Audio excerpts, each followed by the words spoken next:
Hi guys, so I got all your questions that you sent on Instagram and I thought why not while we make these chocolate peanut butter balls, me and Mia will answer your questions. So Mia will tell you all about herself. I am now Dom's neighbour, Literally 2 doors down in the same complex.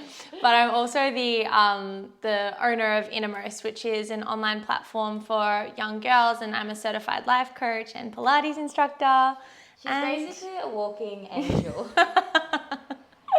But I thought she would be the best person to speak about all things self-care, self-worth, self-love.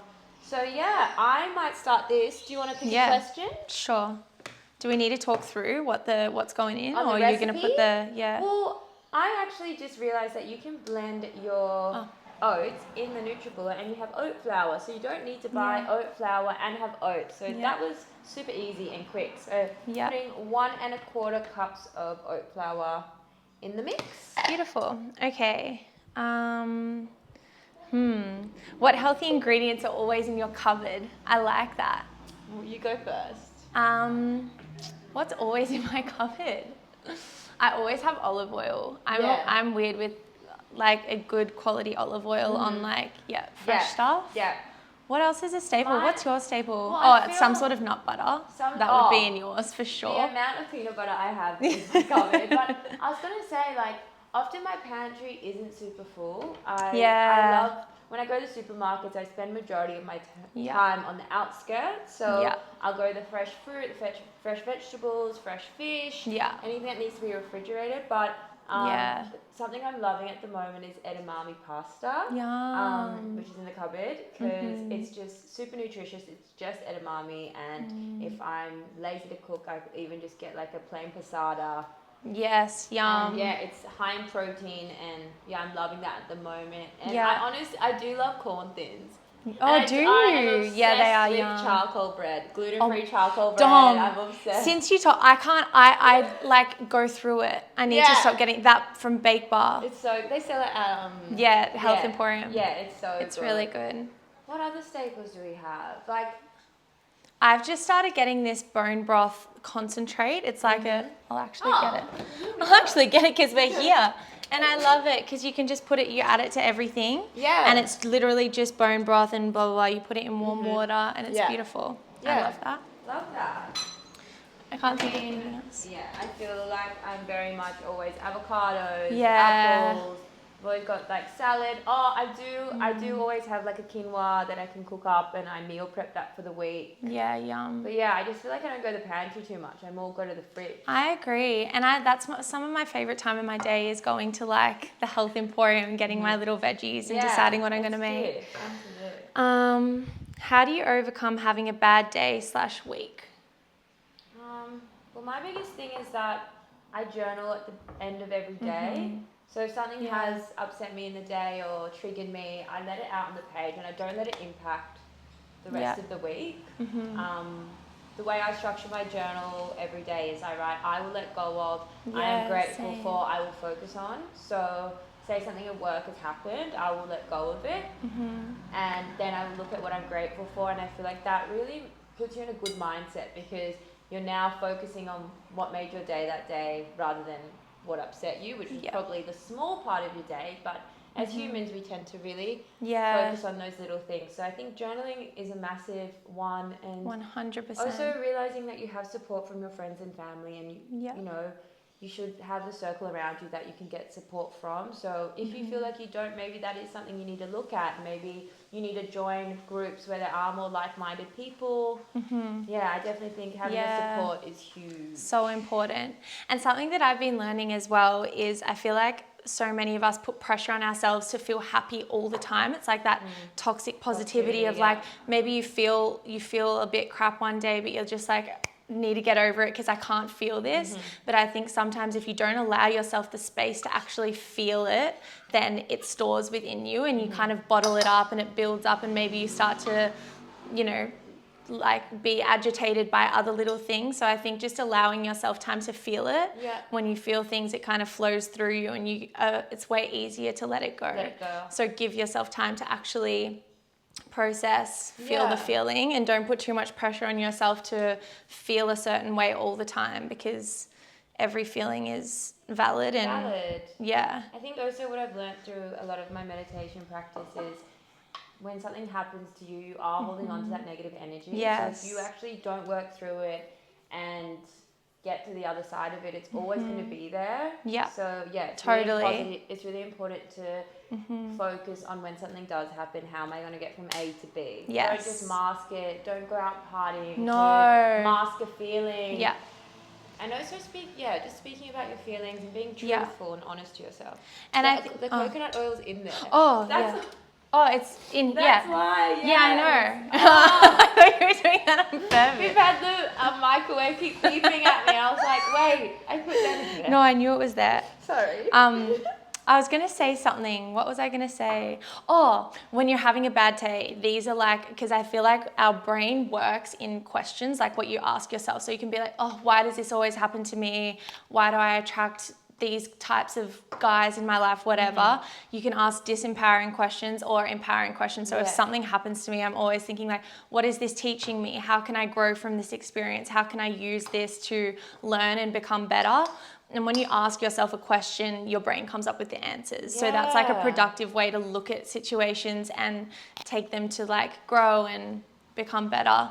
And I think it's just like shifting perspectives. If you just be like, it's everyone else's fault, then you kind of stay in those moments of like feeling, you know, just like having a proactive approach to it. Yeah, I love that. This looks yum.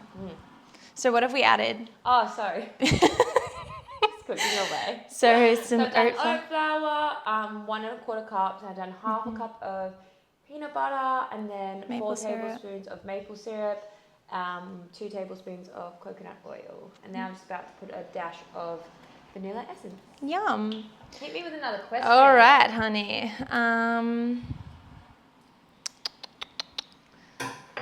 What's your wake routine? Oh, we love it. We love it. This is like the most important part of the day, I think. 100%. It sets the tone for everything. I've just been finding it so hard to feel motivated because of the daylight savings. Oh, like yeah. The sun, And it's I'm not dark. sure if you're in Sydney or wherever you are, but the sun is rising at like 7 a.m. and I would usually wake up at 5:30. So I'm finding it really hard because I'm walking in the dark and my circadian rhythm does not like it. I'm really sluggish in the morning, but one way that I've been getting up, but inspired to get up, is I love making my matchas at home. Yeah. And I'm loving iced matcha. So what I do every morning is while the kettle's boiling, I write down on a notepad 3 things I'm grateful for, and it puts me in the best mindset for the day. And then I sip on my matcha, I go for my walk, I watch sunrise, and by the time I get home, I'm just so ready for the day, make my healthy breakfast, and I'd love to drink like a litre of water at least first thing in the morning. Yeah. People think I'm crazy, and I'm always weeing all morning. So I'm like, I swear. No, you have to. Hey. Yeah.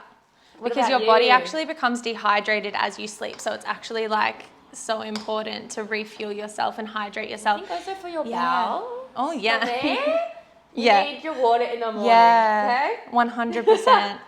Keeping Okay, it what's real. my morning rituals? What has been the biggest game changer for me these past few days, and I find myself feeling so much less anxious and stressed when I wake up, I've been putting my phone in my bathroom, and so I charge it in a space that's away from me, because what I've learned is like when you say your alarm goes off and you hit snooze, when you wake up, you're out of your sleep cycle. And then if you press snooze again, you put yourself in a new sleep cycle. It's called sleep inertia. So if you put yourself back in a sleep cycle, then that's why you wake up kind of a bit head foggy and tired. So It's never a good idea. never. And I feel like you put that alarm on last night. You had the intention of getting up. Yeah. You never regret getting up. No, Like, you don't. You regret that extra 20 minutes. Exactly. sometimes. So- unless, of course, you've had a really late night, you've had a restless sleep, you listen And to you your need body. it. But I feel like often we're all just tired creatures yeah. and we want extra sleep. And I was doing that because it was so easy to just press snooze. So now I've got it in my bathroom. So when my alarm goes off, I have to get up and turn it off, and then I'm up. You know what? That's something I've always wanted to do. I just can't. You have to. Why? I have a. We can go into night routine actually. Yeah. I'm not on my phone for like half an hour before I go to bed. Like that is always how it is. But I just have my phone there. It's my alarm. Like it's everything. And I also, I don't know, like if someone urgently needs me, it's almost like a security thing. I get that.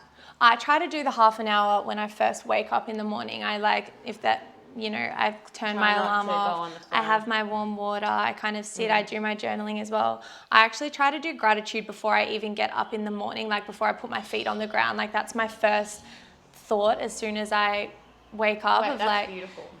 Like I'm so grateful to be waking up in this bed and to, you know, have a fresh start, new day, and that kind of a thing. And I like that ritual now. I love that. I'm just like slowly getting there. Yeah. I think also like so much of my work is on my phone. I could wake up to a message being like, you have to get on a flight right now, and I just need to know. No, that makes sense. Okay, let's do, there was a question for nighttime routine. Let's do that. Well, my nighttime routine is quite extensive. I do a lot of things. I do my journaling, as I mentioned, with the 3 things. I do my affirmations as well. If I have had quite an anxious... Do you want me to help you with these? Yeah, we're just going to roll them into balls. Sorry. I'm letting you do all the work, love. This is my happy place, so I'm happy cooking. I will do my affirmations. So if I've had quite an anxious day, if something had triggered me, I will write, I am calm, I am relaxed, I deserve rest, I am supported, I am loved, and I write this over and over again, and it is so calming for me. I'm like sometimes writing and like falling asleep because I just find it so relaxing. One of my biggest tips as well, if you are a restless sleeper, is an eye mask. I know it's simple, but I feel like the weight on your eyes is so relaxing, and often like if you get a massage, that's why they put the weighted eye mask. It's really, really relaxing. That's obviously part of my routine. I wear an eye mask. I always have a chamomile tea, which is also amazing at just setting your body for rest. And so journal, chamomile tea, my eye mask. I'm ready. I also have like a lavender mist as well, which I love. Yeah, beautiful. We need to get Ollie on to talk about nighttime routine because he has earplugs, eye mask, like the full sleeping kit. Will not sleep without any of it. No, I need to get into the eye mask though. Yeah, it's really nice. Yeah. And like it does fall off in the night, so you do still wake up to the sun. Yeah, okay. Like it's not, I mean, I don't know what I'm doing in the night, but I've never woken up with it on. It's always come off. What about you? What are your like little things that you like to do? What are my little things? I do like to, again, switch my phone off before bedtime. And I also have started to like, I love watching like a show that just like, I don't need to think about anything. It's just to feel good. I'm like, can be really like, just to switch off. On all the time. Like even when I'm reading, if it's like a personal growth, my brain's always on. So I love watching like Seinfeld before bed and just really switching my brain off, turning lights down. I've got my little demister and just make the space like ready for sleep. And that's the thing, like I'm someone who can't be with technology for at least half an hour, just how my body works. But I think you need to listen to your body and what works for you. Yeah, 100%. And I think watching a TV show is so different to scrolling on Instagram, because on Instagram you could be easily triggered by someone doing something you wish you were doing, or not being invited to something, or you see it's so 100%. Easy to be triggered. But if you're watching a mindless show, I honestly think if that works for you, that's so amazing. Apparently there's some study that's been done that looking at a big screen in comparison to the little screen causes more anxiety. Wow. Just because of the size of the thing. Yeah. I want to have a look. I want to pick one of these. Yeah, you pick one. I honestly am so grateful. You guys sent so many questions through. They're such good questions. A lot of people like... I like this one. How do you deal with FOMO and say... Oh, I love. How do you deal with FOMO and saying no to things in order to prioritize yourself? I have to... A big thing for me is it did come with age. Yeah, okay. I think like in high school, the idea of not being invited to something is like the worst thing in the world. End of the world. But now sometimes I'm like not invited. I'm like, yes. At the end of the day, the way I deal with it is first of all, if I wasn't invited, that's okay. And not everyone's invited to everything. And it's about having that self-worth, and self-love to not doubt everything about your friendship with them. It's like, you just weren't invited to one thing, that's okay. And my biggest thing is I've allowed myself to say no to things, because if I trust my friendships, they'll understand that I'm saying no because I'm Yeah. putting myself first and I have a valid reason. I'm not just saying no because I'm lazy or Yes. I just feel like it all comes like a trust in your friendship and a support from your friendship, and it can just be this complete transparency. You can say no, 100%. you can say yes, you can invite them, you don't need to. Yeah. And I think as well, I've kind of shifted, you can either look at it as like you're letting them down if you don't go, but I think you actually need to take time to fill yourself up so that you can give more to others. Mm-hmm. So if you shift your perspective rather than letting them down, if you don't go, it's more like I'm letting them down. If I go and I'm not the best version of myself, I actually need this space to like fill myself up so that when I do see my friends, I'm in that headspace or to show up how I want to show up. Definitely. I definitely think as well, coming from my own experience, like I know it's so cliche, but you can't love anyone else until you love yourself. And if you have this feeling that you need a night at home and you want to prioritize yourself, that needs to be at the top of your priority list. Yeah. And I just think there is always pros and cons whether you go or not. Like you're always going to have a little bit of FOMO, but at the end of the day you put yourself first, and that's such a strong thing to do. Yeah. You should be really proud of yourself, to be honest. I was laughing because we're the queens of that, of staying at home and not going. I know. I know. Should we finish with one more? Yeah. What's your favourite breakfast at the moment? Just something super cute. Like I love that. I've been doing baked Baked bar, the charcoal. I was gonna say with avocado. I've been doing some eggs. Actually, spinach. there was one question about bread, so I got to answer okay. because, like, you know, someone asked about like what's your favourite bread and how do you find a good one. I always think like whether you are gluten free or not, say you're not, but getting like bakery fresh bread is always best. Yes. Getting fresh bread. So don't get your supermarket bread. Go to your local bakery. Yeah. There's like, I don't know where you are, but you know, there's like the Iggy's here, Baked Bar, Sonoma. And also then if you're looking for like a gluten-free option that the bakery might not have, I love looking for more seeded loaf.